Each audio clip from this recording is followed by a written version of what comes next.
తను ప్రేమించిన అమ్మాయికి సర్ప్రైజ్ ఇద్దామని అనుకున్న ఈ అబ్బాయికి చివరిగా పెద్ద ట్విస్ట్ ఎదురైంది. 2020 తమిళనాడు. శేఖర్ అనే వ్యక్తి ఒక బ్యాంకులో మేనేజర్గా పనిచేసేవాడు. తనకి వచ్చిన శాలరీతో ఒక బైక్ కొని ఆ బైక్తో ఒక ఫోటో దిగి ఇన్స్టాలో పోస్ట్ చేస్తాడు. కొన్ని గంటల తర్వాత శేఖర్కి ఇన్స్టాలో ఒక అమ్మాయి మెసేజ్ చేస్తుంది. శేఖర్ కూడా ఆ అమ్మాయికి మెసేజ్ చేస్తాడు. ఇలా వారిద్దరూ రోజు మెసేజ్ చేసుకుంటూ ఉండేవాళ్ళు. కొన్ని రోజుల తర్వాత వీళ్ళిద్దరి మధ్య ప్రేమ ఏర్పడుతుంది. శేఖర్ ఆ అమ్మాయితో మనం మ్యారేజ్ చేసుకుందాం అని చెప్తాడు. దానికి ఆ అమ్మాయి నాకు చాలా ఫైనాన్స్ ప్రాబ్లం ఉందని 8 months వరకు వెయిట్ చేయమని చెబుతుంది. అది విన్న శేఖర్ ఆ అమ్మాయికి ఆన్లైన్లోనే లోన్ ఇప్పిస్తాడు. ఇంకా తన బర్త్డే ఉందని శేఖర్ తనకి సర్ప్రైజ్ ఇద్దామని తన నెంబర్ని ట్రాక్ చేసి ఆ ప్లేస్కి వెళ్తాడు.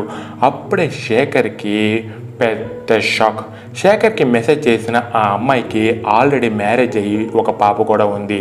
మనీ కోసమే ఆ అమ్మాయి శేఖర్ని ఇలా ట్రాప్ చేసింది.